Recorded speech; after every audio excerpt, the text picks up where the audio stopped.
Right then, good evening and welcome to Magyarod Pest County, Hungary here on TRTN for the penultimate round of the NLRL Sunday League as you join us here at the end of Season 1. One more round after this next Sunday in the Nürburgring, but you join us today from the Hungaroring, founded in 1986 to be one of the first Grand Prix behind the Iron Curtain. Hungaroring is a very, very strong track when it comes to testing driver skill. 14 turns and 2.7 miles of FIA Grade 1 comprise this fantastic and challenging circuit and lays claim to the penultimate round of this spectacular championship as we stay on board with one of the drivers that are chief in-house of championship control today. Christian Lebay has been a rising star over the course of the entire Sunday series. And looking in the championship standings, it's not hard to see why. He stands atop the order with 280 points to his name, forging out a 15-point gap to rival Carmelo Abate, who now relegates himself to second after a poor result in Zandvoort. James Mason makes third with 240 points ahead of Noah Haggard with 214 points. Wesley Kuiper, who has comprised 50% of all race wins this season, is fifth with 209 points, ahead of Ben Thomas and Daniel Richards, who move up to sixth and seventh with 173 and 163 points respectively. Melvin Milliston, who was looking strong at the start of the season, drops down to eighth with 151 points ahead of Piotr Zabazniak with 147. He's in ninth position. Rounding out our top 10 is Adam Gillenborg with 136 points. Now, I want to pay attention to the ongoing championship fight here as we find ourselves in a three-way split, with Christian Lebay leading the championship 15 points ahead of Carmelo Abate and 40 points ahead of James Mason. There are three drivers in contention here with 2 rounds to go, one being today, one being next Sunday, for the championship title. And I find it awfully telling because neither of these 3 drivers currently in the championship fight have actually won a race yet. They have all finished on the top 5 positions, 2 of which sharing podium positions as their best finishing position at the end of a race, that being Christian Lebay and Carmelo Abate. Best they've finished were second. Best James Mason has finished is in 4th. But looking back at the championship fight, with only 15 points in between it was a 14-point gap to the benefit of Abate going into Zandvoort last weekend. Lebay now finds himself in the pilot's seat here, and the ball is in his court to play, with 15 points of wiggle room here, coming into what is going to be a very demanding round of the championship. It is loved and hated by equal respect, the Hungaroring circuit, and it is not going to be by any stretch of the imagination an easy one to conquer today, let alone in machinery such as that. The Aston Martin V12 Vantage has absolutely wowed both us and fans over the course of this season, a machine well and truly out of its depth by most definitions, really giving new machinery what for and a good run for their money. He has definitely been one to keep a close eye on. We've been keeping an eye on this one all the way back in the round opener in Misano. And speaking of the round opener, let's see our total wins over the course of the season thus far. Coming into round 7 then, Wesley Kuiper comprises 50% of all wins, winning 3 of 6 rounds. 1 in Misano, 1 in Zolder, and then 1 at home last weekend in Zandvoort. Louis Baptiste got his first and only in Silverstone, winning at home in a McLaren. Melvin Milliston broke the pole to loss curse by taking it from pole to a race win at the Red Bull Ring in round 4. And Martin van Manen made do with what he had, and a fantastic start saw him keep his Mustang well and truly out of trouble to take his first and only win at Indianapolis in round 5. Looking at machinery, McLaren is bar none the manufacturer to be at the moment, comprising over 50% of race wins this season in both the hands of Wesley Kuiper and Louis Baptiste. BMW and Ford sharing a singular race win between them. Round 4, of course, courtesy of Melvin Milliston. Round 5, courtesy of Martin van Manen.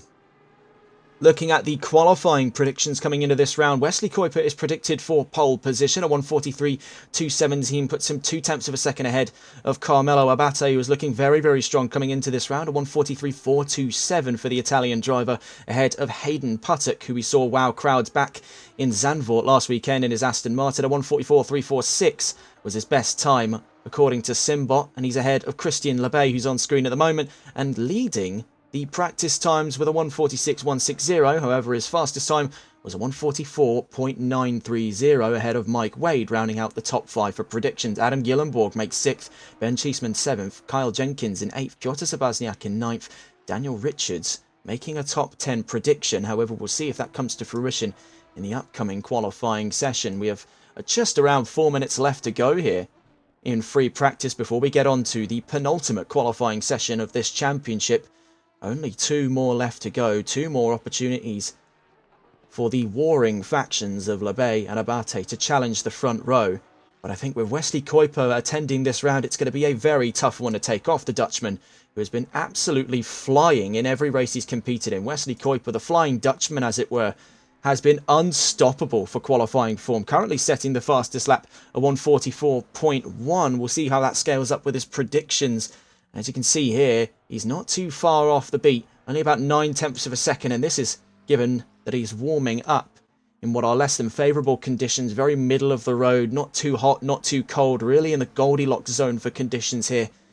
And it's going to be to the benefit of no one specific manufacturer, but Wesley is no stranger to difficult tracks, as we've seen him navigate even tougher ones in the past with reckless abandon, like we saw with his victory in Zolder. It was a piece of cake for the Dutchman. We'll see what he can do this time round, heading into round 7 of the championship. So having a look around the field to see where some of our next drivers are finishing off their laps. The number 44 of Scott Milbank has had his fair share of fights over the course of this championship. We saw him get his hands full in Indianapolis a few rounds ago. We'll see what the Brit can do coming into this round. They're provisionally third fastest heading into the final laps of free practice. We'll see if they can keep that ball rolling as we head into qualifying.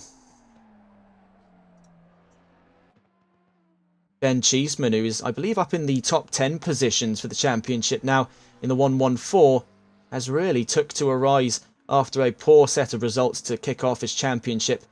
He's really rose to the challenge and found himself in good stead here heading into the final rounds of the championship.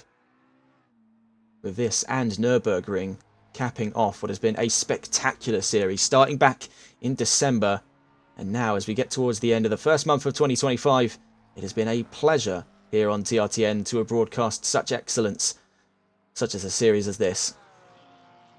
Here we can see from the pit lane, Mackenzie Burton, who I believe used to drive an Aston Martin, now finds himself favouring McLaren machinery. This is one of our 3 drivers here in the championship fight. James Mason at the back of that top 3 in the 413 AMG. We can see only 40 points away from leading this championship. All he's going to require is 1 slip from our top 2. And he'll be right on them heading into Nürburgring. It could be right on them if both of these drivers DNF and he manages to get a very good result. Looking at the scoring over the course of this championship, we'll be focusing more on the top 10, as from 11th backwards it decreases in a ratio of 2s as opposed to a ratio of 3s. And looking in those top 10 points, where Mason will need to finish on the grounds that Abate and Labbé DNF this race, he'd have to finish at minimum in 7th to put himself 2 points ahead of the duo heading into the final round of the championship. Now that is a big what if, as Mason is not exactly out of the woods when it comes to mistakes of his own. We saw a big spin take away his chances early on of a podium in Zandvoort. It's also what took rising star Hayden Prodger out of the race in Zandvoort. It's when we found his Aston Martin facing the wrong way out of the pit lane. It was to correct a spin, getting out of the way of a careening Mason heading towards the start-finish line in Zandvoort. Looking around the field, you can see Piotr Sabazniak on the trails here of Carmelo Abate. Let's see if we can catch up then with the Italian, who has really took to the challenge over the course of this season though thus far, and with 7 rounds in, only on the back foot now, stands a testament to his consistency across the board. It was just a very bad string of results in Indianapolis and Zandvoort that has put his championship chances at stake, sitting 15 points behind his rival in the Aston Martin. For Abate, as he crosses the line with the second fastest time at the end of free practice, he'll be looking to outclass the Canadian driver here in the last 2 rounds to get it done. He's got to make up 15 points of a gap, and with the margin so incredibly close when it comes to points distribution in the top 10, it is going to be a very hard-fought fight between the pair of them to see a championship come to fruition. For Abate, it's not stopped him yet. I doubt it's stopping him now. We'll see what he can do coming into round 7. Looking around the field here, that's Daniel Richards, who's really took to a shining in the last couple of races here on TRTN. We've seen his rivalry with Ben Thomas come to fruition. Usually towards the back of the top 10 do we spot these 2 clashing heads, and they're always a treat when it comes to good battling performances. They're always ones to keep a close eye on. Labbé is in 3rd, Abate in 2nd at the end of free practice. Kuiper leading the times, a 1:43.102. We're actually 200ths faster than predicted time. So the Flying Dutchman is about to give us one more special trick here before we get to that final round of the championship. He's, I think, just far enough out of the way here to not be able to fight for a championship in his own respect. Malattendance has made it a lot harder for the Dutchman to claim victory here in the championship standings, but it's not stopped him from claiming victory in every single race he's attended, bar one, that being, I think it was Silverstone at round 2. Louis Baptiste took the gold at the end of round 2 of the championship. Bar that one slip-up, Kuiper has been a dominant force to be reckoned with, heralding back to his claim of the XEC Championship. So now, as we kick off with qualifying, it's going to be a very lively pit lane as we see the engines fire up. James Mason is first out the paddock, then following on his trails there, Noah Haggard and Piotr Zabazniak to kick off qualifying. And as we wait for Mason to complete his outlap and we start to see some of those first times come in next lap round, we'll take a brief moment of your time then to discuss the news, as we've got quite a handful to deal with today. Of course, over the course of the last 2 or so weeks, we've been covering the Dakar Rally, and we finally have a conclusion to what has been an epic saga here to kick off the 2025 World Rally Raid Champion, as Yazid Al-Raji and Timo Gottschalk win in the Overdrive Racing Toyota Hilux in the T1 Ultimates class, finishing ahead of Toyota Gazoo Racing's Henk Latigan and Ford M Sports Matthias Ekstrom in the Raptor. I believe Nasir Al-Attiyah ended up finishing 4th for the Dacia Sand Riders after a very troubled start for the Romanian firm. Elsewhere in the world, in gaming news, Assetto Corsa Evo enters early access to mixed reviews, players complaining of mixed quality and, of course, that lack of the open world feature that has been teased. Kunos Interactive has been adamant in saying that that feature is on the way and will be with players by the end of 2025. Of course, very early stages for the much long-awaited sequel to Assetto Corsa. Elsewhere in gaming news, EA reveals new DLC for EA Sports WRC centred around the legacy of 2 of WRC's most iconic drivers, Sebastian Loeb and Sebastian Ogier. 17 WRC Championship titles held between the pair of them, 9 to Loeb, 8 to Ogier. Their cars will be available to drive on January 28th alongside brand new stages for Monte Carlo and Portugal. And lastly, speaking of the WRC, Ford reveals a new look for its Puma Rally 1 entering the 2025 Championship. Donning the more darker purple tones we saw back in 2022, it's the 4th iteration of the Puma's Rally livery design, and it's been different every single season. Of course, we had the iconic lightning bolts in its debut season, where we had drivers like Craig Breen and Sebastian Loeb take to the helm on the Puma's Rally debut. In 2023, they ditched the purple lightning in favour of more bluish tones, and then they went all alpine white going into 2024, now donning the darker blue and purple of their origins here for 2025 in the World Rally Championship. So as we watch on board with James Mason at the end of our news segment here, he's all the way down into Sector 2 here, kicking off qualifying. This is a very, very tough track to master. There are plenty of kinks, plenty of turns that are designed almost with the express intent to cause as much grief as possible for these drivers. And they're really going to have their hands full when it comes to a sufficient run around this track, to say the least. Track limits are going to be absolute nightmare fuel for these drivers to cope with over the course of this qualifying session. It is really going to be the mastery of one's machine that takes them to the top step here. Pace alone just isn't enough. This is a track that requires paramount precision. As we're seeing with Mason at the moment, it has been a very respectable run to kick things off here. We watch with the Brit in the Mercedes, the 413, third in the championship title fight, heading out of turn 14 then.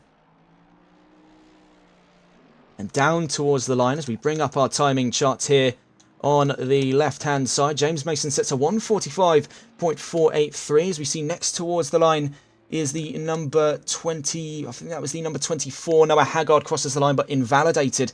So the next driver to head towards the line is the 888 of Corey Tidman in the BMW. 2 tenths off the mark there as he crosses the line at the end of his first flying lap. The 253 starts a flying lap there in the background, that being Ben Thomas. Christian Lebay takes provisional pole position, a 145.050 in the background there. We can see Scott Milbank crossing the line. Carmelo Abate right behind him there, setting pole position for a 144.197. The Italian kicking things off early here with Ferrari, making the precedent known that yes, you may have that 15-point gap, but this championship is mine. And this is definitely going to be a rivalry to watch out for coming into what is a very technical track and one that has created its fair share of chaos. We'll actually try and see where Wesley Kuiper is. If we just catch him as he crosses the line of 1:44.055, puts him on pole position. Abate second, Labay in third after our first run of times. The 4:13 of James Mason is making their way down through turn 11, down towards turn 12. Turn 13 and 14 mirror matches of one another, open hairpins to the left and right to kick off the end of this flying lap. In the background there, Mike Wade in the Mustang, yet to have set a time, invalidated on this lap according to the telemetry. Could be wrong though. Assetto Corsa Competizione has been notoriously unreliable when it comes to these statistics. So heading towards the line then, can James Mason find an improvement? 1.4 seconds off pole position as he gets to the line from 4th position, crossing the line, and I don't believe he's found the time just that time around. Dane JK is going to cross the line behind him there, and currently yet to have set a time in the number 75 car. Noah Haggard, though, in the background. Could he take 4th off of Mason as he crosses the line? Sadly, doesn't find the pace necessary. He's got to find 0.2 of a second there if he wants up into the top 4. Getting down to the line, Christian Lebay crosses the line, doesn't find an improvement. Carmelo Abate is hot on his trails, though, hunting down pole position. Can he get it in on this lap as he crosses the line? Doesn't appear to be an improvement this time around for Abate. Gillenborg crosses the line at the moment with a time only good enough for 10th position, nearly 3 seconds off pole position. Speaking of, here's Wesley Kuiper on what appears to be an invalidated lap. Something to note on the bottom right-hand side of your screen is the map. The dots marked in sort of cyan blue there are ones that have been invalidated. So we'll see if that's the truth here. Kuiper crosses the line from a 1:44.055. No improvement on this lap, so we'll go on board with the next car towards the line. That being Daniel Richards in the 450 BMW. Still valid as he heads round turn 13. Turn 14 quickly on the horizon there, and a very precarious run into the pit lane. You can see it shows up almost instantly there on the exit. So any drivers having to make that emergency lunge are going to have their hands full, especially with present company heading out of lap 1. Have no doubt in your mind that that is a possibility on the horizon. 11th then for Daniel Richards, 4.4 seconds off. I believe had incidents down in Sector 1 that dismayed his current run of a decent position at the end of that lap. James Mason is next up then.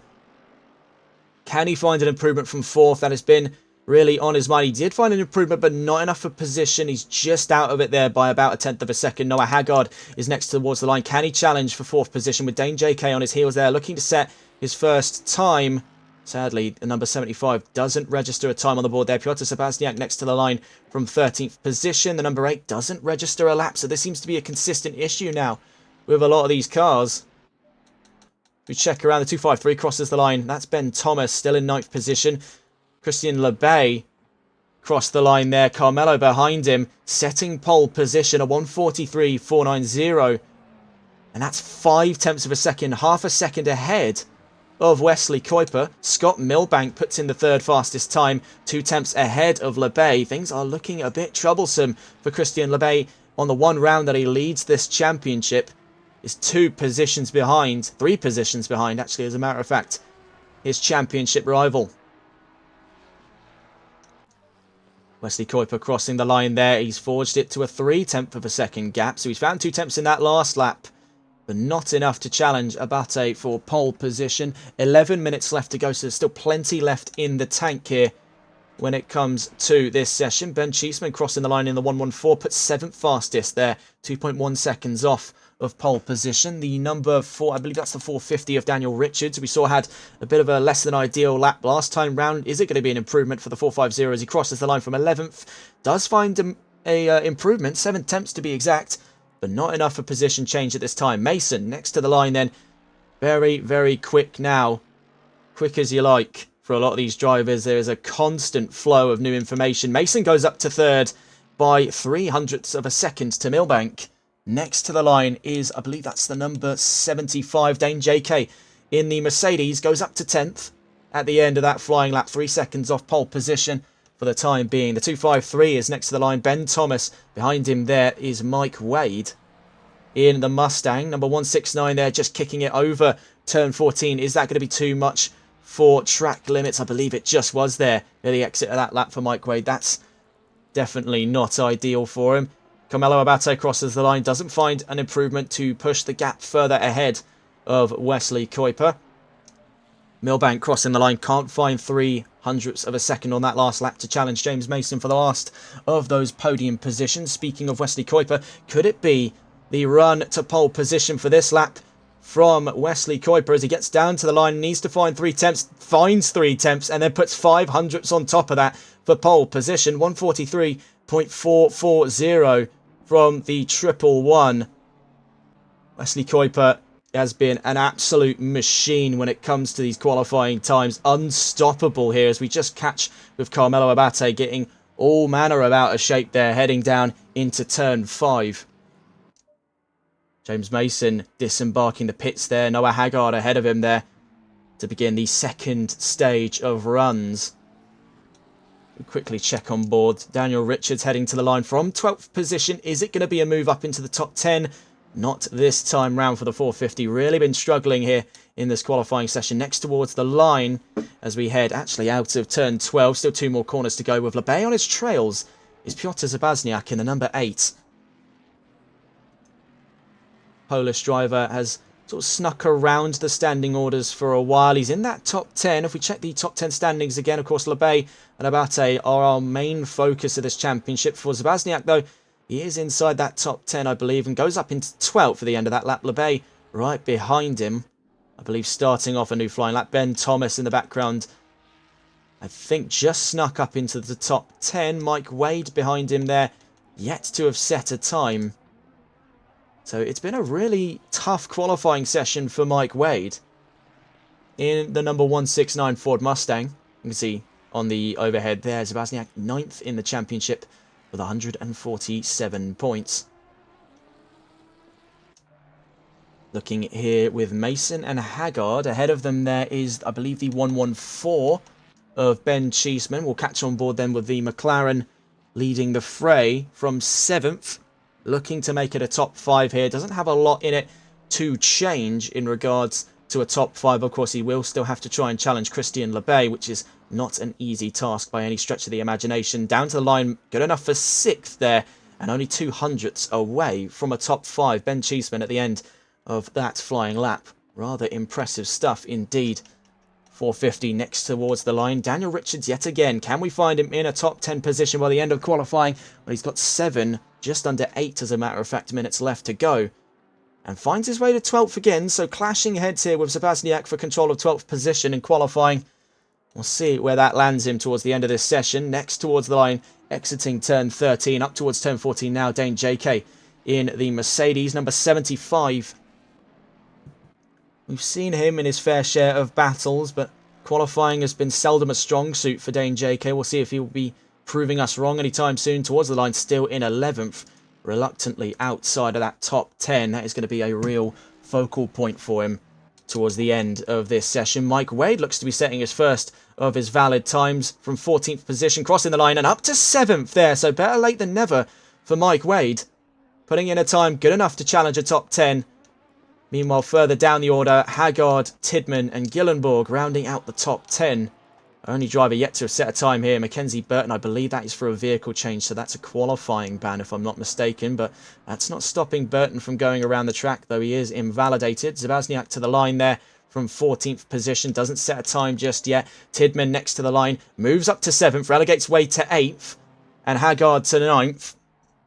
Tidman challenging for the top 5, not too far away at all, about 100th from Ben Cheeseman, about 300ths from Christian Lebay. So do expect Tidman on his most recent change to BMW to, pace-wise at least, challenge for that. I believe with the driver vehicle swaps that it is still a pit lane start, or at least a qualifying ban. I'm not 100% sure on the regulations. They'll need an update there from race control as we watch here. Christian Lebay making his way into Sector 3. Only 3 more corners define what could be an absolute record setter lap here. 1.6 seconds is not an impossible margin to make up. It takes one good lap to defy all odds. At the moment, he'll be looking to challenge Milbank, Mason, Abate and Kuiper for pole position. Pardon me. Heading out of turn 13, down towards turn 14. Christian Lebay, current championship leader, has got a lot on his plate here. Out of turn 14 he goes. Is it going to be an improvement? Across the line we go. No, it is not. Reluctantly still in 5th position. Not down and out by any stretch of the imagination, but he needs to get himself closer to Abate here, especially with the points so thin and fickle in terms of distribution. If he is to finish in 5th and Abate is to finish in 2nd, you're looking at a gap there of about 12 points. That would almost minimise that gap. Currently sitting at 15 points. It means there'd be 3 points in play between both of them. Still to the benefit of Lebay, though. Heading into Nürburgring, there is very, very narrow margins here. And it's going to take us all the way to round 8 of this championship before we crown a champion here in the Sunday League. Just how we like it. Heading down into turn 5 there. Big snap of oversteer from turn 4. Christian Lebay really starting to struggle in the ageing Aston Martin. Next to the line then, James Mason has pushed his way all the way to 3rd. Can he find himself on the front row as he crosses the line? Sadly not this time round, but Noah Haggard gives it a very good go for a top 5 there, pushing Lebay down to 6th. The 450 is next to the line on a valid lap. Daniel Richards in the BMW. And some distance away from Ben Thomas. He wants to close that gap down between himself and Thomas, getting Dane JK out of the way, but sadly doesn't get that done on this lap. Needs to make at least 12th here, and is actually pushed down one more by Mackenzie Burton, setting the 13th fastest time. Across the line as well went, I believe that was the number 18 here, Adam Gillenborg, who, if we were to check our predictions, I'm pretty sure was, yes, predicted for 6th position. So definitely a few variables that have not been thrown in there. Drivers who had not been setting times coming into the 7th round of the championship. Definitely leaves us with a few spurious results, namely Mike Wade, Corey Tidman, and I believe Noah Haggard and Scott Milbank, among several others. They've really thrown some of the data up in the air, but I think there is some things very sure about these predictions, and that's namely our top 2, Wesley Kuiper and Carmelo Abate. We're only about 2 tenths away from our perfect predicted times here, as Kuiper crosses the line, doesn't find it this time around, but I don't really have many doubts in my mind that he's going to find it very, very soon here. 3 minutes left to go in qualifying. Heading next towards the line is James Mason in the 413. On his trails there is, I believe, the 24 of Noah Haggard. We'll see what both of these drivers can do here on the end of this flying lap. It has been very, very strong qualifying between the pair of them. Can it end off with a bang here? Is it going to be front row? Very nearly there. Finds 3 tenths. What will Haggard find at the end of this lap? Sadly, nothing this time around. Such is the case with qualifying. You can't have them all. Heading next to the line is Ben Thomas from 11th position. On his trails there is the 450 of Daniel Richards, the 212 of Mackenzie Burton, and I believe that's further down the line at the number 18 of Adam Gillenborg. Thomas to 11th there, Richards to 12th, so the two reunited. Gillenborg next to the line from 10th, doesn't find an improvement this time around in the Porsche. The Swedish driver still 4 positions back from where he was predicted earlier on today.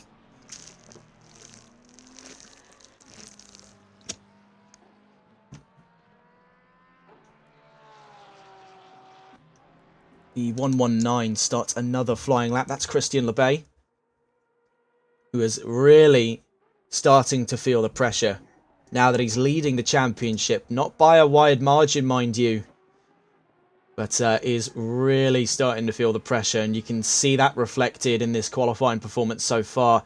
Now, Lebay is normally one of the drivers that hits towards the middle of the top 10 and makes up for a lot of that in his racecraft. But this is a notably desperate performance in qualifying. He's really having to push the Aston harder than it's ever been pushed before. And you can see it reflected in that car is absolutely fighting him on a track like this. And where else in the world would it have such a quarrel with its driver than here in the Hungaroring? Sort of a go-kart track for modern big cars, as it were. A lot of Formula 1 drivers that compete here in Hungary have reflected that sentiment, saying that it has got a very go-karty feel to it. Now, bear in mind, they're driving 1,000 horsepower, 800 kilo open-wheel Grand Prix races. You've got to think, what are these drivers having to deal with here? You know, we're over 1 ton, looking at about 1.5 tons on most of these GT cars, and Yeah, underneath that wide body and big aero at the front and rear, that is just a normal car that you can go to a dealership and buy. Admittedly, it's a bit of a sportier car than what you'd see in, say, BTCC, but GTs are just that, grand touring cars.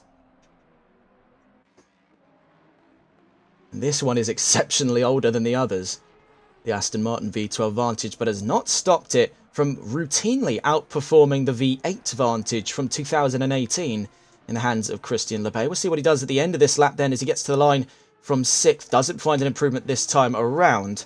We'll catch up with him later on. Mike Wade, however, has found his way to the top 10 yet again in 9th position behind Corey Tidman. Carmelo Abate, though, heading to the line, doesn't find pole position this time round. It's nearly a tenth of a second here at the end of qualifying. One more lap left in it. Can Abate defy all odds here and take that squeaky clean record off of Wesley Kuiper, who at the end of qualifying finds the perfect time, a 1:43.172. It is going to take absolute pitch perfect perfection on this lap for Abate to take pole position off the Flying Dutchman 111 Wesley Kuiper. We'll stay with the perspective of a few drivers, as a matter of fact. Ben Thomas, Daniel Richards, and Carmelo Abate. As the 119 has run into trouble down at turns 6 and 7. That very sharp chicane brings the end of qualifying round for Christian Lebay, who's going to have to start from 6th position. Has got a long way to fight here, especially with how good things have been looking for Carmelo Abate. Is it going to be a challenge for pole position? It's looking very much like it at the moment. It's been a very sporty lap out of the number 26. And can it challenge the McLaren for pole position? We check on the boards there. Invalidated at the last corner is the 450 of Ben Thomas. Not Ben Thomas, sorry, Daniel Richards. So Ben Thomas will be next to the line. Abate, though, is struggling out of turn 12. Is at the end of the line, though. Still 2 more corners to go. Never say never in the case here of the 26. Further up ahead, that's actually Mike Wade, not Ben Thomas. That's my mistake. Abate throwing in the towel, though, at the end of qualifying, 2nd then, behind Wesley Kuiper. To the line then, Mike Wade jumps up to 6th position there, ahead of Christian Lebay. It's gone from bad to worse for the Aston Martin here in the defence of their championship hopes. Here in the penultimate round, things could get very, very interesting. All to the line now. One more driver heading to the line from down at turn, I think that's turn 13, and that being Dane JK in the Mercedes. Number 75, 1 more corner to go on what appears to be an invalid lap. We'll see as they get down to the line from 14th position at the end of what has been a fantastic qualifying session. Plenty of twists and turns here, but a full grid rundown is on the way. 15 drivers in all for round 7 of this championship. We'll bring that to you in a moment's time.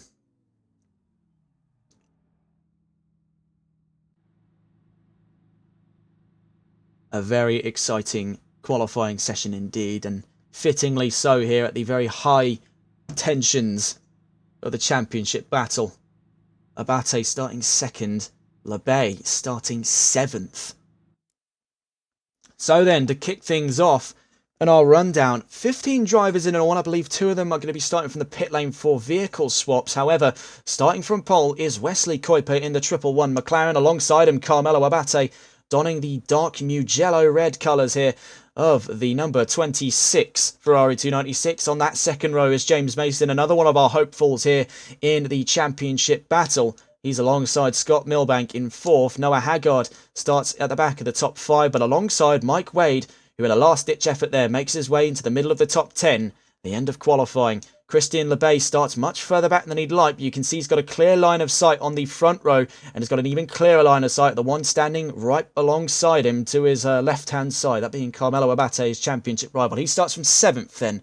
Lebay alongside Cheeseman in 8th. Corey Tidman and Adam Gillenborg round out the top 10. Mackenzie Burton in 11th, with Ben Thomas 12th, Daniel Richards in 13th, Dane JK 14th, and Piotr Zabazniak rounding out the top 15 then for round 7 of the championship. Just to draw your attention back then to the championship fight and how narrow those margins are.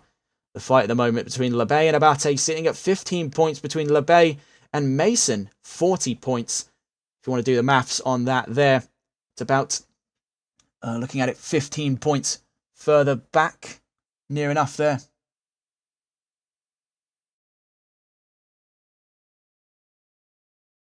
It's 25 points. My mistake there. 25 points dividing Abate from Mason. 15 points dividing Abate from LeBay. 40 points dividing Mason from LeBay. And we must consider the fact as well, just like to throw this one back out there, it has been a phenomenal show of force between all three of these drivers. However, none of them have yet to win a race. That honour going to a few of the drivers who are about to flash up on screen at the moment here in the win chart. And you can see leading the fray on what could be win number 4 is Wesley Kuiper, who has consistently made himself a thorn in the sides of our 3 championship hopefuls here in the Sunday League. As for where he stands in the championship, not too far behind at all, but I think just too far away for him to try and take the championship for himself. He's going to need all of the drivers ahead of him to flag out of this race. He sits 5th at the moment with 209 points. 30-second warning then, so we're going to go on board with our pole sitter, Wesley Kuiper, as we begin the formation lap for round 7 of this championship. And this is especially remarkable given that James Mason set that 3rd fastest time with a broken hand. This is a bit off the record, but Mason suffered an injury in his hand where he was injured not too long ago. Blunt force impact that has broken, I think, 3 metacarpals in his hand and has left his hand in a cast. It's not been advised by medical professionals for him to race, but that's not stopped him from putting the 3rd fastest time on the charts here. So, very impressive stuff. 2 metacarpals, so we're told. So, taking us away here on the start of formation lap for round 7 of the championship, Wesley Kuiper, dubbed the Flying Dutchman, has been unstoppable for qualifying pace. We saw going faster than even predictions would show. 10th faster at the end of qualifying, a 1:43.1 to a predicted 1:43.2. Unstoppable show of force by the Dutchman, heading down into turn 2 here. And this is going to be probably the worst section of the track for anyone involved in this 15-car grid. See, everyone, though, is going to peel away, so we have no pit lane penalties, so we've been led to believe over the course of this championship. I think it's actually that the points are halved, so that might be a slight oversight on my end. You can see slowing the pack down here as we head towards the 2nd sector. Wesley Kuiper has a lot to deal with this round.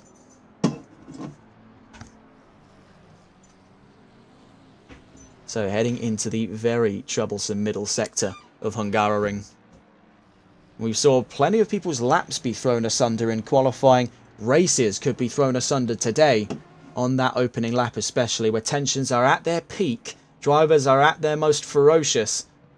And everything is to play for, especially in that nuclear front row at the moment. Carmelo Abate infuriated by a poor result in Zandvoort, looking to reclaim his mantle of championship leader before we get to the final round of the Sunday League in Nürburgring next Sunday.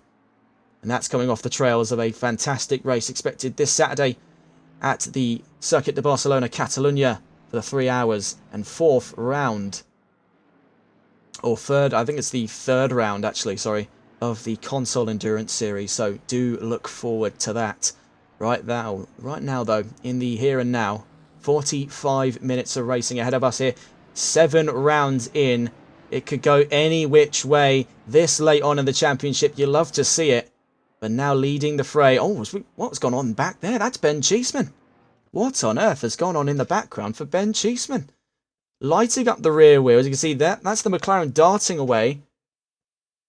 There he goes. Into the wall. That's not going to be good for Ben Cheeseman. That's going to be slight damage over the nose. And could be a very troubled start. We're actually going to go on board then with the driver who is going to be at his fiercest challenging for the lead of this race. Carmelo Abate is going to start to the outside at turn 1 alongside Wesley Kuiper. The McLaren and the Ferrari, 2 of the fiercest vehicles in GT3 racing in 2025. We'll see exactly what these 2 are made of here in the 7th round of the championship, heading down towards the start-finish line. Not a long run to it there out of turn 14.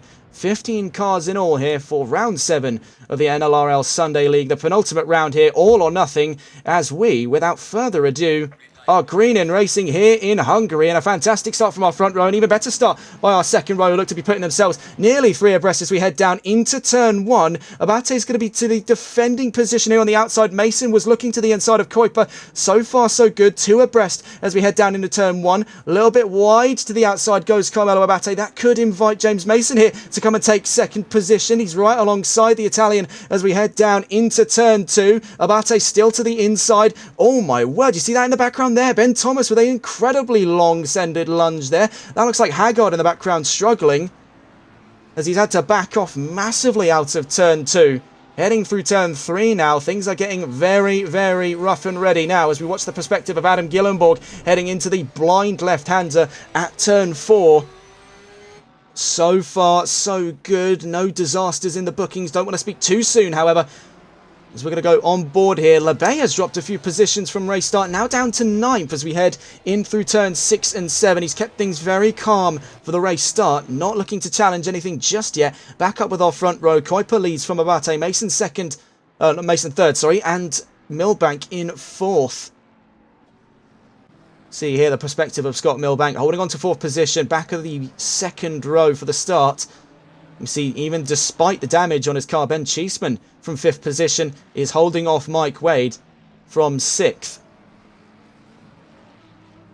Looking further around the order, though, we'll see what's going on towards the back of our pack here. Ben Thomas looking to challenge Corey Tidman for the last of those top 10 positions. Thomas not a stranger to a good fight.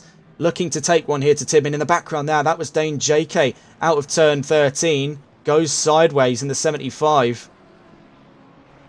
So, after one lap of racing here, things starting to simmer down, or so I'm told. Burton and Haggard are very close to one another. Haggard's going to try and lunge it to the inside, though. Down to turn 1, backs out of it there. That could have given us something to talk about right there and then. But Haggard's just going to wait. Better late than never. Still to the inside on the exit of turn 1. Will find himself to the outside at turn 2. Where could things go here in the battle between Burton and Haggard for 7th position? Things could kick off very, very quickly between these two. Seems to be a decent amount of respect between the pairing as we head now down towards turn 4. This is where things get very, very nasty. Meanwhile, Labey is on the tail of Haggard looking for 8th position. He dropped 2 positions from that race start. He's going to be looking to make them up lickety split, as it were. Rare that you ever hear me say that. And here is Labey backing up this battle, heading into turn 6 and 7. Burton and Haggard very close to one another. Tidman looking to put the pressure on Labey here. I'll have a quick look around here, as we did see a few side-by-side moves going on around that battle. You can see Dane JK is at the back of the pack at the moment, looking to catch Piotr Zabazniak in the number 8, who is himself falling behind. You can see the two rivals reunited here at the just outside the border of the top 10. Ben Thomas and Daniel Richards in 11th and 12th. Carmelo Abate still on the trails here of Wesley Kuiper. But can he keep up with the indomitable pace of the 111? Only time will tell, though. 41.5 minutes left to go in this race. Already kicked off to a fantastic start. Very, very clean as far as things go. We were expecting a little bit more chaos. I think the worst of it was Dane JK spin at turn 13. I think beyond that, things have been relatively smooth sailing. We had that sent down in turn 2 on lap 1. Actually, we're going to have to catch up a little bit later on here. Labey's going to the inside of Noah Haggard at turn 1. He's going to wait until the apex. Just past the apex now. The Aston on the burners up into P8 with Haggard still pressuring down into turn 2. Can the Ferrari try and stage a lunge here down into turn 2? Doesn't appear so, but the Aston's going wide out of turn 2, so Haggard's back onto it as we head to turn 3 here. Labey's to the inside. Fantastic stuff between these two at the moment. Haggard running all the way onto the off track as we head up to turn 4, really pressuring the Aston. Early onto the brakes there goes Haggard, trying to avoid a rear-end collision. Corey Tidman could surf this up a position or two as we head here up into turn 5. Corey Tidman is to the inside and now looking to go ahead of Noah Haggard. That is phenomenal stuff by Tidman in the BMW. A little bit of wheel banging there as we head down into turn 6 and 7. Contact there. Tidman off into the grass. Haggard maintaining position from 9th. Ben Thomas now gets ahead of Corey Tidman, who is incredibly upset by that nudge there on the exit of turn 7. There's going to be stiff words in the steward's office later on in this race. 40 minutes to go then. Noah Haggard under siege.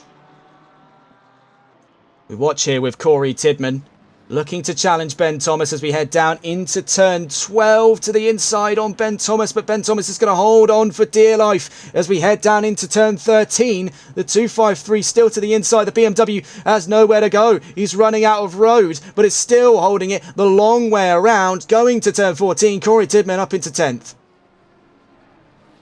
So was under siege there momentarily by Ben Thomas, who now finds himself reunited with Daniel Richards. Adam Gillenborg also hunting here. But here's Richards heading down into turn 1. The battle of 11th position doesn't look to be kicking off just yet. Better judgment there by the 450. Not going to be trying anything too heroic down into turn 1. That is the curse most people suffer when racing here in the Hungaroring. Back on board with Christian LeBay. Mackenzie Burton ahead. Behind him, Noah Haggard and Corey Tidman rounding out the top 10. LeBay's got a long way to go here and 39 minutes to do it. Looking back up the order, Mike Wade is really giving business now to Ben Cheeseman in control of P5. The Mustang is all over the back end of the McLaren. We'll stay on board then with Mike Wade as we head down into one of the toughest sections of the track here with Ben Cheeseman in his iron sights. What can the Brit do here in the 169? The battle of 5th position well and truly on. And in the court of Mike Wade here with a flagging 114 ahead of him.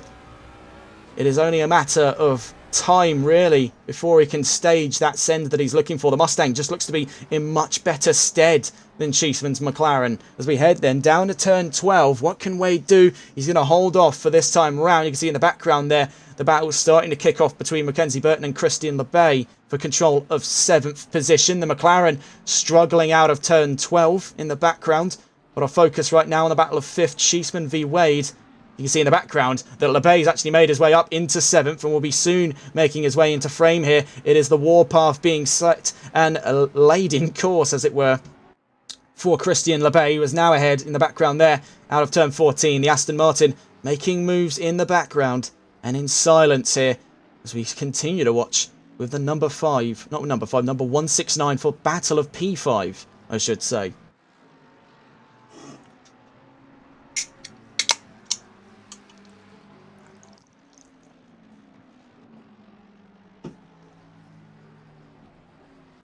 At the moment, Cheeseman just doing enough in the first sector to hold off Wade from a proper staged offensive into sector 2. You can see LeBay starting to form a gap here from Burton in the background. As we head up through turn 4, Cheeseman going a little bit wide out of turn 4. You can see that all of this battling is not doing many favours for Scott Milbank, who actually appears to be dropping behind James Mason in 4th position at the moment. Is starting himself to flag a little bit of contact there between Wade and Cheeseman. Wade backs off through turn 7, heading up through turn 8, 9 and 10 now.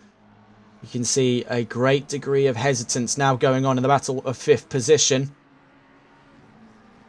So we're actually going to go on board with what's going on behind here as it looks to be kicking off in the back of the top 10, namely at this time with the very bright green and red BMW of Corey Tidman, who's wheel banging there with Mackenzie Burton. Down into turn 12 we go. Is he going to run it deep through turn 12? No, as a matter of fact, takes it to 9th. Mackenzie Burton very dissatisfied with the conduct of the 888 car so far. We'll see what Tidman can do here as he's now up into 9th. He's still got an enraged McLaren at his tail here, chasing him all the way through turn 14. Next in his sights will be Noah Haggard in the 24 car for 8th position. You see, giving him the lights there, not happy at all. Corey Tidman quickly finding himself in a position of quite some controversy. I mean, he was initially under siege there. What on earth was he doing there? That was Mackenzie Burton. That's foul play from the number 212. That's just horrific. I mean, it's a slight wheel bang. It's a massive overreaction to be behaving that way. And he's out of the race, and justifiably so. That is just poor from Mackenzie Burton. It is one of the inevitabilities in GT racing as a facet of touring car racing. You're going to have wheel banging and you're going to have a little bit of rough and ready play, but stuff like that just isn't acceptable. No matter what team you support, no matter what team you herald, that is just not good play. Nonetheless then, back on board with our race leader, Wesley Kuiper, as he makes a 1.3 second gap between himself and Carmelo Abate, who looks to be surfing this all the way to a near overtake of the championship lead on rival Christian LeBay. Catch up with these two later on as things looking to be getting a bit interesting now in the Wade v Cheeseman debacle here in P5. We'll watch on board the defending car of Ben Cheeseman. Back of those pivotal top 5 positions. Mike Wade is giving him absolute grief. LeBay is quite some distance behind, but so long as these two continue to trip over one another, there is only going to be pain aplenty. And now as they start to spill over in what is very likely now the battle of P4, Scott Milbank has dropped into frame here. And Ben Cheeseman and Mike Wade have both been faster than number 44, but the Mustangs are leaping to the inside at turn 1. But Cheeseman is actually going to be the one who takes it to the inside on Milbank. Exiting turn 1, Milbank will still be to the inside at turn 2, but I think he's just going to run himself out of road here. The Mustang looking to make this threes company. Heading down into turn 2, Milbank defending from the inside. Cheeseman attacking. He's going to find his way to the inside at turn 3, but I think he's just going to be ran out of road there. So back into company with Wade. That got very interesting to kick things off here on lap 6 of this race. 33 minutes to go. Mike Wade is looking to wait no longer in the battle of P5. Is looking to get things going here. He's thinking in his mind, if Cheeseman's not going to make the move, then I will. We'll see exactly where that mentality will take him as we head into Sector 2 and 3 here. Three's company in the battle of P4, though focused right now on the battle of P5, with Wade the most lively of the trio to be making a move right now. We saw Cheeseman give it a very good go at the start of this lap, but has been since relegated to 5th. Stuck behind Milbank, not really been able to make a proper move since turn 1. Was definitely among the last of those late breakers going down into turn 1 as well. At the moment, all of this is just working to great benefit for James Mason, giving him that buffer zone that he needs for a very smooth podium finish here in round 7. Looking on the dash cam here of Ben Cheeseman as we head down our opening straight. To his rear view there is Mike Wade. On that last lap, Wade was a 10th faster. The Mustang has definitely been a little bit more ambitious in the last couple of laps on Cheeseman, but Cheeseman has been keeping that sentiment rolling and been very ambitious in his moves to try and take 4th from Scott Milbank as we head down into turn 2, I should say. You can see in the background, a 3-second gap we observed before has now quickly dropped to a 2 and now near 1 second gap for Christian LeBay to get in on this fight. So this could be what was 3's company, it could be 4's a crowd. Here as we head up through turn 4, up into turn 5. Things getting very close now. We'd definitely consider this more the battle of P4 than it is for P5. Mike Wade and Christian LeBay are also in on the ride here for a battle of 4th position. That's where all of them want to end up at the end of all of this said and done. Milbank has got a lot on his plate here if he wants to hold all of them off. So let's go on board, as a matter of fact, with the man with definitely the world on his shoulders here from 4th position. Scott Milbank has really got a lot to do today. We saw him get a few battles in the last couple of rounds of this championship, but right now he's feeling the full force of it. He's feeling the heat here of Ben Cheeseman and Mike Wade and Christian LeBay all bearing down on him for 4th position. How much longer is he going to be able to cope here? We must consider as well that pressure could actually be working to his benefit here. It could really give him the encouragement to get a move on. Pressure turns coal into diamonds after all, so only a matter of time before we see exactly what happens on the 44. Heading down then to turn 1, very close on his hindquarters then. 2 tenths faster in the last lap was Ben Cheeseman. Mike Wade also bearing down on Cheeseman. And by consequence there, LeBay bearing down on Wade. So 4's a crowd heading down into turn 1. Cheeseman gets the better of the exiting lines, but you can see that in terms of overall momentum, Milbank goes unrivaled out of turn 1. Down into turn 2 we go then in the battle of 4th position between all 4 of these drivers involved. You can see it is starting to bunch up here, and all of that pushing and shoving that these lot are doing against one another, all of this backing up is slowly going to reel in the car from behind. I think that's Noah Haggard further down the line in 8th position. That'll slowly start to creep into frame if this keeps going on for any longer. 30 minutes left to go. So we're 15 minutes into this race. We'll get a quick look at our overall standings. Wesley Kuiper leads from Carmelo Abate. James Mason in third, with Milbank with the world on his shoulders in fourth position, defending from Cheeseman. Wade and LeBay all the way down to 7th position. Noah Haggard in 8th. Corey Tidman up to 9th. Ben Thomas in 10th. Daniel Richards in 11th. Adam Gillenborg in 12th. Dane JK in 13th. Piotr Stabazniak in 14th. And a retiree from Mackenzie Burton. Milbank has got a lot at stake here in 4th position. Cheeseman nearly pushing him round turn 12. Things could kick off right here and now as we head to turn 13, the penultimate corner of this lap to kick off lap 9. It could go any which way between these 4 drivers. Oh, we can see it's about to happen right now. A bit of a snap through turn 14 forces Milbank down to 5th. Wade's going to nearly put it side by side. He's going to push him all the way to the right-hand side of the track. It could be 3 abreast even, heading down into turn 1. This is brilliant stuff. Cheeseman to the outside. Contact between himself and Wade. Milbank, though, takes prime advantage, as too does LeBay, moving up to 5th. Wade and Cheeseman, however, have properly dropped behind. Cheeseman down to 6th. Wade down to 8th. Noah Haggard to 7th position. That went totally nuclear between those lot just then. And still, surviving through all of it, Scott Milbank holding on to 4th. But now, he's cleared the mini-bosses. It's time for the boss fight. And here is Christian LeBay bearing down on him in the 119.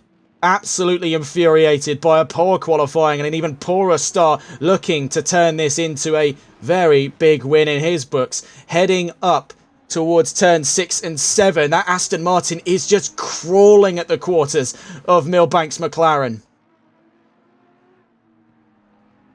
Heading through the twists and turns of Sector 2 here as we get down towards Sector 3. You can see riding right on the rear bumper of the McLaren there is the Aston Martin of Christian LeBay, and as Milbank goes wide through turn 11, heading down towards the sharp right-hander at turn 12. LeBay's going to run it to the outside. I think I can see what he's planning here as we head down towards turn 13, but I think he's just too far away to make that come to fruition on this lap. Things are getting very interesting now, as actually I want to try and go on board the perspective of... Oh, that's Cheeseman there. Cheeseman's off at turn 13. He's stopped to the side of the road. It's dropped now behind Tidman down to 9th. So let's just quickly catch back on board then. The second part of this 2-car battle for 4th position. That's the perspective of our current championship leader. Christian LeBay looks to make this for 4th, diving to the inside at turn 1.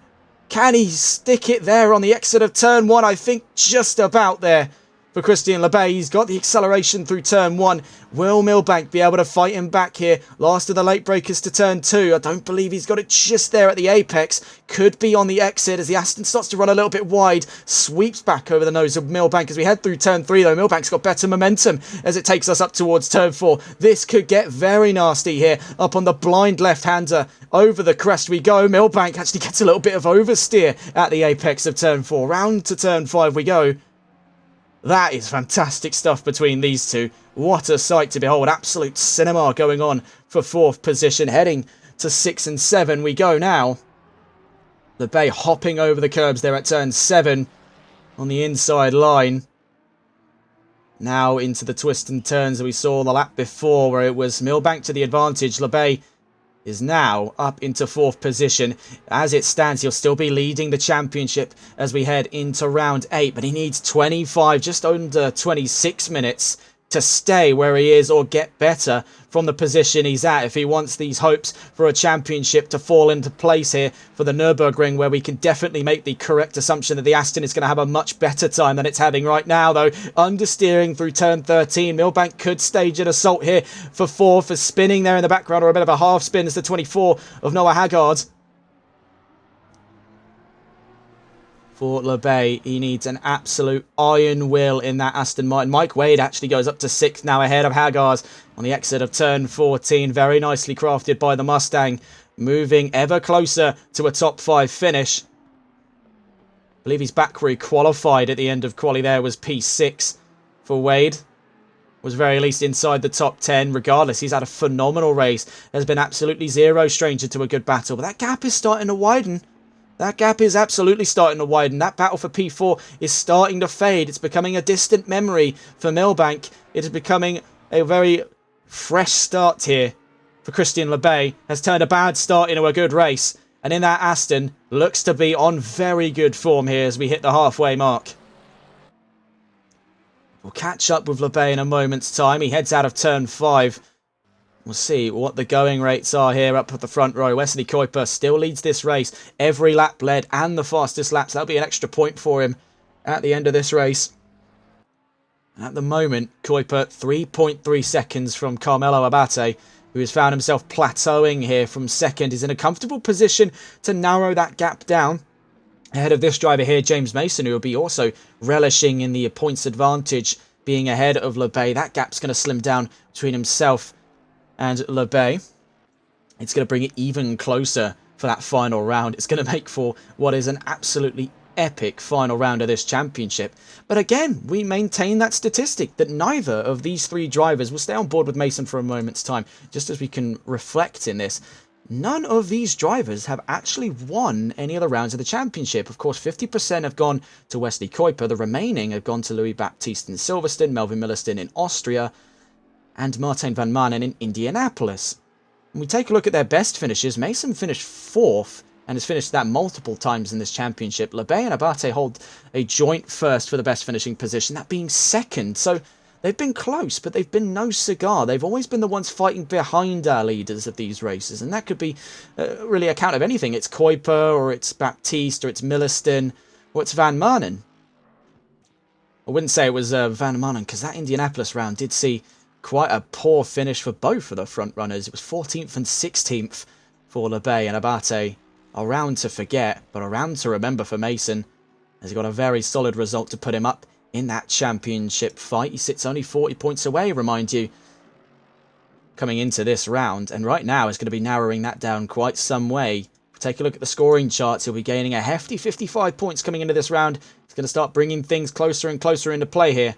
With Abate in second, 60 points on the table to a 51 point finish for Christian Lebay. If he holds on to 4th, that's only 9 points, and what is currently separated by 15 points, you're down to 6 points, dividing that full championship fight. So definitely something to keep a close eye on in the coming days here, because by the look of things in the standings at the moment, in these finishing order, if we are to see Abate 2nd, Mason 3rd, Lebay 4th at the end of this race, which could still change, mind you, could still change, this could get very, very interesting coming into Nürburgring next Sunday at 7 o'clock in the evening GMT. Richards here is just under siege from Gillenborg. The Porsche, you can see almost twitching around the back end of the BMW. Really wants to get this moving now, but he knows straight line speed is the Porsche's kryptonite, and it is a proper strong suit of the BMW. So try as he may, he can out-corner the BMW all he wants, but coming down this straight, off goes the BMW. Reenacting some of its heritage in the past as an aircraft engine manufacturer. That thing is going like the clappers, a proper fighter down into turn 1. That BMW. Speaking of BMWs, this is the 888 BMW of Corey Tidman. Definitely caught some attention over the course of this race. Was knocked off track by Haggard at turn 7. And then caused that, I guess you could say it was a bit of a crash out from Milbank. Not Milbank, sorry, that's my mistake. Burton. Why was I thinking Milbank there? Milbank's been good as gold this race. Caused that crash out from Mackenzie Burton.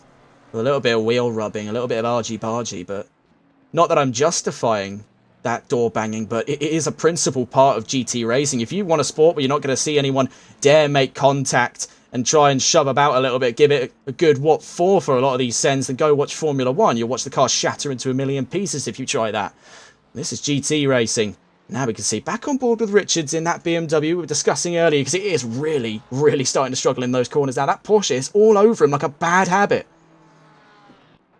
So heading down into turn 11, wide out of turn 11, but following him through is Adam Gillenborg. That's falling into the trap, I think we see a lot of people see, where it's they're following each other's lines. And often that's the case for driver trailing for position is going to end up following the driver leading into the same mistakes they made before. That's usually off track in most cases. Just under 20 minutes left to go. We're back on board with Christian Lebay. 9.3 seconds to a podium here. A long, long way to go for the Canadian, but has put on an astonishing comeback drive thus far. Has been right up in the trench warfare in the middle of that top 10. Started in 9th after a poor start. Well, qualified, I think it was 7th. Went down 2 positions to 9th. Has soared up 5 positions to 4th. So definitely a bit of a roller coaster today for the 119. We'll see where he can rank this car at the end of this race. 19.5 minutes left to go. Mike Wade looking to get things wrapped up in a nice bow here with Milbank for a top 5 finish in that Mustang. He's had a very strong race in the 169. You wouldn't have thought it as a track as nimble and as unforgiving as Hungaroring, a track that you'd think would favour the European cars a lot more, make them a lot more nimble. The hefty American heavyweight car here, the Mustang GT3, is really giving that McLaren some grief. I wasn't expecting that. I was expecting maybe the BMWs and the Mustangs to be closer to one another. The front engine cars seem to be struggling a lot more. Now you may be wondering, as we watch now further up ahead back with Lebay, why isn't the Aston struggling? Well, this is much smaller and much lighter than its V8 Vantage counterpart. This thing is a featherweight for 2013 standards. And you can see it reflected in just how pointy it is. Lebay had to wrestle the car for some of this race to get it into good shape. And now that he's out in the clean air, he's really gone unopposed for control of 4th. You can see Milbank's got his hands full here. Wade looking to make this final from 6th position. As we go to turn 1, is going to be at the outside of turn 1, trying for 5th position. I think I can guess what he's going to try and do here. Switching it back on the apex is going to give himself very good momentum following Milbank down towards turn 2. But what is Wade's going to be able to do here? At a very tough section of the track, it's going to look back in on itself. He's to the outside and to the disadvantage as we exit turn 2. But a bit of a snap of oversteer puts Milbank's hopes in danger here as Wade, charging out of turn 3, is looking to make this 1-4. Up towards turn 4 we go. The 169 is not waiting any longer. Up round turn 4 he goes. What a fantastic move there by Mike Wade. You can see just absolute to perfection there. Waited, bide his time. This is all in control of 5th position. Snaps it around there. An Alonso-esque move up through turn 4. Very nicely done by Mike Wade. Milbank then down to 6th. And on the trails here of Noah Haggard, who is looking for 6th for his very own here. There's a second gap between the pair of them. We'll catch up with them in a moment's time. We want to take another look around the track here. As we were over the halfway mark, we want to see what exactly we've got in store for the remaining 17 minutes of racing. Well, at the moment, it is still a Kuiper Masterclass leading this race. The Dutchman has gone completely unopposed. That gap, however, was 3 seconds. It has actually dropped under in the time we've last observed it. According to our telemetry there, 2.7 between himself and Abate. James Mason still holding on to 3rd. It's a lonely drive for the Mercedes, but you can see that name tag creeping into play here. There is Christian Lebay hunting down the Mercedes for love nor money. He's got open air and the green light to do so. Mike Wade, we saw make that fantastic move to 5th, capitalising on mistakes in Sector 1 by Scott Milbank, who is now himself down to 6th position. Noah Haggard in 7th. Corey Tidman ahead of Ben Cheeseman in 8th now. Cheeseman down to 9th. Ben Thomas rounding out the top 10. Daniel Richards is under siege from Adam Gillenborg for 11th position. Gillenborg 12th. Dane JK just rounds turn 14 in 13th position. And in 14th position, rounding turn 13, is Piotr Zabazniak. So what a show we have had in that opening half of this race. And bear in mind, 15, just under 16 minutes left to go before the checkered flag brings us to the end of what has been a fantastic penultimate round of this championship, where we thought things could have been going in the direction of Abate. Don't make any mistake that it is. At the moment, he's narrowed that gap down to what is going to be single digits by the current look of things heading into Nürburgring in round 8. Still to the advantage of Lebay, but if he keeps on form like that, he'll clinch it in round 8. And that's what makes this ever more exciting, because the Ferrari, not the fastest car around track at Nürburgring, especially when you put it nose to nose with the older tech machinery that is just unrivaled in the straight lines. I think we could definitely see, if Kuiper shows up, definitely could see something out of him. I'm hoping that Milliston makes an appearance towards the end of this championship, as he's always been the one to be the Achilles heel to Wesley Kuiper's squeaky clean performance in qualifying. He's always been the one to meet his match there. We'll definitely see, though. We've still got a week until that point, and 2 more races on our event calendar. We've got another round in Indianapolis from VSR Phoenix in their 7th season of racing. We head into round 4 of their championship on what is technically the 3rd race day in VSR Phoenix Season 7. And then not only that, we have the Console Endurance Series is 3 hours of Barcelona coming up this Saturday.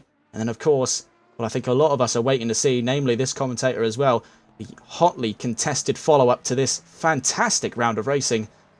And that is the season finale for the Sunday League. One can only imagine where things will go next for NLRL. So then we just look further back here as Cheeseman still just giving a little bit of grief here to Tidman, staying on his rear quarter, waiting for a mistake there out of the 888 BMW. As we head through turn 2, you can see sweeping across his nose. Cheeseman is not going to be waiting for much longer. He's growing impatient here in the slipstream of the BMW. He knows that middle sector is his to claim. Heading up to turn 4, could we expect to see anything from Cheeseman as we watch from the helmet cam here? The 114, heading to turn 5 we go. Waiting for a mistake there out of Tidman, but he's remained resolute in his fight inside the top 10 all race long. He's had a few bumps, a few knocks, but he's holding on to 8th for the time being. We head into the chicane here, turn 6 and 7. Nothing thus far. We're waiting to see. Where could Cheeseman choose to strike? He's in striking distance. Make no mistake of that. This is all in control of the battle of 8th position. You're looking on board with the trailing car of the two, the 114 of Ben Cheeseman. You can see heading down towards turn 12. Getting interesting here. He's lining Tidman up for a move. We can see these come from a mile out. Some of these moves here at the Hungaroring. It's what makes the racing here so exciting to watch. You can tell exactly when a driver is starting to plot a very cinematic send of things. You see the inklings of it starting to form in that final sector. So rocketing out of turn 14 we go. Chasing Tidman to turn 1 as we start lap 18 of this race. From the perspective of Cheeseman, what can he do? I think he's met his match for straight line speed there. He was 2 tenths slower in that last lap, but was very hot on the trails of Tidman on the exit of Sector 2, going into Sector 3 that last lap round. So round turn 1 we go, down towards turn 2. What can be done and said for this battle at the moment? There was a few mistakes in the last couple of laps, namely down at this section of the track for Tidman. It's been to the great advantage of Cheeseman, but you can see this time round, it's Cheeseman making mistakes, clipping over the barrier. That's over the curb, I should say, not barrier. At turn 2, it's just put him a little bit out of flow, heading through turns 3, 4, now into 5. You see he's just a little bit off the perfect line here to keep this thing going with Tidman. He's going to be waiting for some signs of fatigue there on that BMW. Not that I think he's going to be getting signs of that anytime soon. I think it's going to be a case where he's waiting for Tidman to now start making mistakes rather than the machine. So that battle for 8th just slowly simmering down for a moment as we wait to see what Cheeseman is going to be planning. 11.5 minutes left to go of racing. You're looking at about 10 laps before the checkered flag here. 28 laps in all. And see, Cheeseman, though, was eyeing things up. Definitely down into turn 12. Bit of a long exposure shot. It's kind of hard to see with that forced perspective exactly where Cheeseman was putting the nose of that McLaren. But you can see he's done enough to rattle Tidman here. He's in the next 2 corners. He's all over him heading towards turn 14. It's really been the kryptonite to that BMW. And we saw it with Daniel Richards, where he was struggling down through turns 12, 13 and 14. These really sharp and then long sweeping corners. So the sort of closing radius of turn 13 and 14 are the Achilles heel of the M4. And with the McLaren having better rotation, I think it's just put Cheeseman in a good enough position here. He's eyeing for the inside. He's trying to force defensive lines out of Tidman, and I think it may just be enough. We watch on board. Absolutely, this is now the battle of 8th position more than ever. You see Tidman defending the inside at turn 2. He could sweep across the nose. We see going late apex out of turn 2 down towards turn 3. very short of breath for what to say here, heading up to turn 4. Tidman doing very, very well to keep Cheeseman behind, but it is now starting to cross one's mind here of how long can he keep this momentum going, because you can see it start to flag here. We saw it in that last lap where he got absolutely rattled through that third sector, all the way down into sector 1 where he started making mistakes, going defensive, nearly compromised his own line. I think this is the area where he's able to forge a little bit of that gap just out of turn 6 and 7, down through 8 and 9. We can see they're actually catching up. That's Noah Haggard ahead, if I'm not mistaken. The 24 Ferrari there is actually starting to fall into frame here. These two have been all over each other, but a big snap of oversteer. You saw that there. That was incredible recovery by Corey Tidman. A little bit of a knock over his rear bumper for good effort there as he covers the centre of the road, heading down to turn 12. It's over rotation, though, for Ben Cheeseman. Oh, my goodness. He's done well to keep that out of the wall, but that's his chance of that battle over. That was very, very hair-raising stuff between those two. At the moment, the gap between LeBay and Mason has dropped from 9 to 8 seconds. But with 9 minutes to go, he's really going to have to get a move on here if he wants a podium. I think he's going to settle for 4th. All things said and done, he's put a mighty gap between himself and Milbank, who has now been overtaken by Mike Wade, and himself has put a mighty gap between himself and Milbank. So Scott Milbank has really struggled coming into the second half of this race. He's currently down in 6th position. We're watching at the moment with James Mason sitting in 3rd. And 3rd in the championship, mind you, as well. So he'll be joining Abate in the streak of points gain heading to Nürburgring. But it's not going to be enough for an overtake in the championship lead, nor is it going to be, in the case of Mason, a move up to 2nd or even 1st for that matter from where he's standing. But he'll be much, much closer than he is in this round at the moment to a fight all the way to the line. He would, in theory, just need the 2 drivers ahead of him to properly stack it, which in the heat of the moment is a definite possibility. And we've seen plenty of incidents before where tensions just get a little too high, not out of malice, just sort of out of fear almost. Fear of not getting the right results, and with how close the championship has been between those two over the course of the last 7 rounds, it's really not hard to see the perspective they're coming from. We saw, I think the paramount of that was at round 5 in Indianapolis, that absolutely mega wipeout on the opening straight. Never seen anything like that. And now we can see the aftermath of that. It's just the championships remained in very close contention, which has been a very exciting spectacle to view from home. It has made the stakes here in round 7 and 8 all the more higher. And 2 of the toughest tracks on the calendar to complement that. Nürburgring, despite its relatively simple features of the GT layout, is a very tough one to crack for a lot of drivers. That opening sector in the arena makes a very tough lapping circuit, especially in qualifying. A lot of off-camber corners in the Mercedes arena section, namely turn 2 and I think turn 3 as well. Plenty of opportunities for battle as well, so it's going to take a monstrous race start for anyone to gain specific advantage at Nürburgring next weekend. So that is going to be a very exciting place to cap off this fantastic series of races thus far. We must consider as well, I want to point this out, Mason is injured. He's broken his hand. He's broken 2 metacarpals in his hand. Is in 3rd. This is brilliant stuff. If anything, I almost didn't want to say, if anything, breaking his hand's made him faster. Mason is absolutely alive and well, despite his injuries, though. He's lit up in the last couple of rounds, and this one has been chief among them. He's been commanding 3rd position. It's been absolutely brilliant stuff out of the youngster. Before 13, has just been in such grand form since the sort of disaster that was Indianapolis. He had a bit of a moment back in Zandvoort that cost him a podium, but up until that point, he's been really solid in this second half of the championship. Coming out of round 4, he's had one of the most remarkable comebacks I've seen, and he's put himself in 3rd in the championship. So that is brilliant stuff. Brilliant stuff from this one. More to come then, because at the moment, that gap is still closing down. It was 8 seconds the last time we checked it, and it's now 7. So the clock is ticking here. The requiem knell is being rung for James Mason. How much longer can you tempt fate like this? 5 minutes to go. Has just got to get this one home for a grand podium. He'll be very happy with that, and it'll be a new improvement over his best finishing standard at the moment, which was, I think his best finish was 4th thus far. This will be his first podium of the championship, and definitely one to remember in what has been a phenomenal drive out of that Mercedes.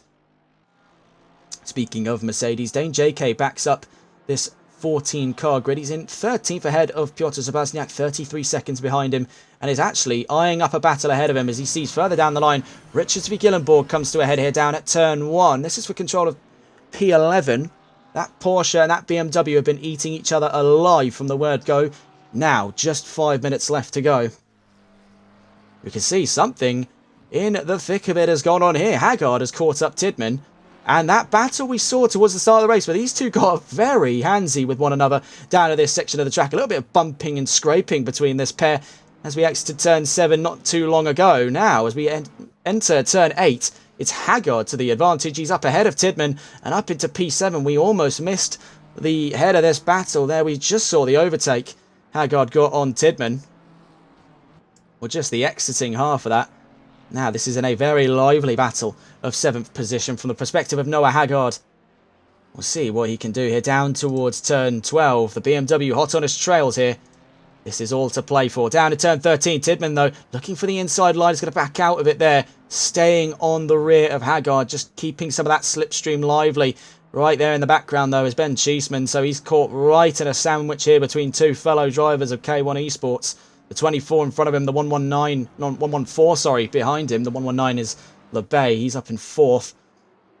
And you can see surfing his line there. The BMW's got better straight line speed, but it's to the outside as we head towards turn 1. What can Tidman do then in the grand scheme of things with Haggard on the defensive? Tidman's going to have to run this the long way around at turn 1. Could this invite Cheeseman in to come and have a go for position? It absolutely can, because he's much, much closer than he was down at turn 14. But look at this now. Tidman's looking to the inside. He's going to squeeze all the way through the apex there on Noah Haggard. Haggard's going to be to the inside going into turn 3 with the track loops back in on itself. These two absolutely neck and neck here, but out of turn 3 we go. Tidman leading ahead up into P7. Haggard and Cheeseman right on top of each other for 8th and 9th. Heading round turn 4 we go. Fantastic stuff between these three. We thought that maybe ill blood would have played a part in this there. We could have seen a little bit of elbows out stuff between the pair, but Tidman is navigating that crowd with effort. With practically no effort, I should say. Haggard, however, now has got to decide what he does here. Cheeseman all over his rear. Tidman starting to escape sight. What can he do? This is feasibly... Oh! No, this has took a turn for the worse for Tidman. A drive-through penalty from 7th position. So what was a grand send up to 7th. He was fighting tooth and nail there. Track limits has caught him by the backside, and that's the end of his race. Effectively there. He's going to drop outside of the top 10. You can see he just dives down towards the line. He knows with such little time left in it, that's the end of the road for Corey Tidman. He's just going to throw the flag in there and he's done. So that's a bitter, bitter end to what was a grand race with a 888 car. So now for Noah Haggard, it's a free position. He's up to 7th and now has got to decide what he does next, with Ben Cheeseman looking to have that 7th off of him very, very shortly. So absolutely, we're back in the battle of 7th. You can see in that last lap, 5/10 of an improvement, courtesy of Ben Cheeseman. He's to the advantage, the faster of the two cars in this fight for P7, but Haggard's got position, heading down into turn 1. Cheeseman's going to run it to the outside, mimicking Tidman on lap 23. So heading down towards turn 2, what can he do this time around? Is he going to try for anything cinematic? Heroics could be sent there, but covering the inside line was Noah Haggard. He's done very, very nicely there to hold off Cheeseman. Heading into turn 3 we go. No side-by-side action this time around, but that's not to say that we're out of the clearing by any stretch of the imagination, as surfing him towards what looked almost to be the inside at turn 4. Is Haggard going to run this one wide? No, he doesn't. Cheeseman is actually going to go into the wall there. Oh, my goodness, and that's damage for Ben Cheeseman. He's going to have to limp it to the line. I think that battle is well and truly over now after an impact like that. Haggard's going to run away with it. Carmelo Abate is on the trails of Wesley Kuiper, but 9 seconds. He's really going to have to prey on a disaster here for Kuiper if he wants any chance of a race win. Daniel Richards, the next driver to pick up a drive-through penalty. We knew that track limits was going to be an issue. We didn't expect it to strike both BMWs, however. That is a strange pattern. Adam Gillenborg will be elated to see a free position handed to him then at the end of the race. He just keeps things smooth here towards the line. He'll have one more lap in it. Could actually get this one done on track. As you see, Dane JK is actually in serious trouble with Richards closing in and closing in fast. 0.8 of a second just a moment ago. Has actually just dropped over to a second barrier here. Richards sort of lost for words. A drive-through penalty this late on in the race. That is his chances of a good scoring position crushed. Ben Thomas will continue to extend that lead in the championship standings. He's up a few positions. LeBay just doesn't have enough time for third. Were it a longer race, I think it definitely would have been possible. Mason is not too far away. 6 seconds and only a single corner later, pardon me, than Christian LeBay. So we're on that final lap. So we'll go on board then. What was 3 now becomes 4. The end of round 7 of this championship. It has been a grand job as we approach the checkered flag here. Wesley Kuiper, who was 50% in, now goes over 50% for the win here in the Hungaroring. What a grand drive by the Dutchman. Victorious yet again, 4 of 7 races. A majority conqueror. Abate crossing the line from second is going to have a very healthy dose of points there towards the line. Haggard and Cheeseman still running it to the line, but Mason is one of our drivers of the day here, driving with a broken hand and taking it to a podium. He'll be absolutely elated. The best result he's had all season long. Exiting turn 14 we go then. Here comes the 413 of James Mason. Very, very well done against the odds there. Third at the end of round 7. Crossing the line then on a miraculous comeback drive is Christian LeBay. Still maintaining that championship lead, but by a very, very narrow margin there. 4th at the end of this race, with Abate finishing 2nd. If we want to pull up our scoring charts here, and we want to take a look at, moreover, where that championship fight is concerned. You can see it coming into this round, it was 280 versus 265. If you want to do some maths here, pull up the scoring charts. We can see 280 plus 51, so you're looking at, I think that's 331 points for Christian LeBay. And for Carmelo Abate, 265 plus 60, that's 225 points. So very, very narrow. Oh, 325 points, my mistake there. So that is a very, very narrow margin to play with heading into the final round of that championship. I thoroughly look forward to seeing what goes on at the end of the line here in the Sunday League. So Wesley Kuiper wins, Carmelo Abate in 2nd, Mason 3rd, LeBay 4th, Wade in 5th, a very heroic drive by the Mustang, Milbank in 6th, Haggard in 7th, Cheeseman in 8th, Thomas in 9th, JK in 10th, Gillenborg 11th, Richards relegated to 12th there with a 30-second penalty, Piotr Zabazniak in 13th, rounds out the finishing grid, Tidman and Burton both DNFs from this race. What a round that was. I think we can get a little bit of an interview in with Haggard. I can see him try and get an interview. He's been very eager to come on and have a chat with us today here at the end of this round. And for the last couple of rounds, we failed to get that interview in when he got his first podium, but it's been a very heroic drive by the Swede over the course of this round. So let's see if we can get a word then out of Noah Haggard.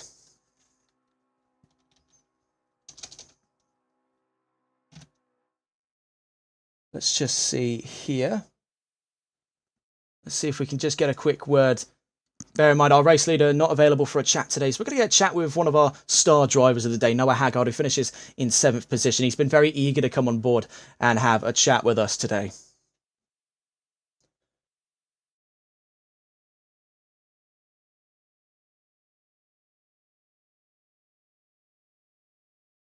Just waiting to see what the word is going here with Noah Haggard. We are attempting to contact him at this time. Sadly, I don't know if he's about for a chat there, if he's aware that he's being contacted. We'll give it a few more seconds here. What a race that has been, and what a way to kick off the final 2 races of the championship. Penultimate round, absolute cinema on display today. Sadly, I don't think we're getting a word there out of Haggard. We attempted to contact him just then. Perhaps towards the end of the championship, we'll be able to get a word there. As we attempted to contact him over Discord. There's always one more race there, and he'll definitely get his word in by the end of this championship. But that's all for today then in round 7. Join us this coming Wednesday for VSR Phoenix Round 4 of Season 7 at Indianapolis for their sprint race, and join us yet again on Saturday for the 3 Hours of Barcelona in the NLRL Console Endurance Series as we continue the exciting battle going on between several massive conglomerate teams. And join us, of course, this coming Sunday, the 26th of January, to kick off the final leg of what has been an epic saga of races here in the Sunday League. That's all from us here, though, on TRTN, and thank you so much for watching. It has been a grand performance by all today. Plenty of twists, plenty of turns, and plenty of drama. Just how we like it there.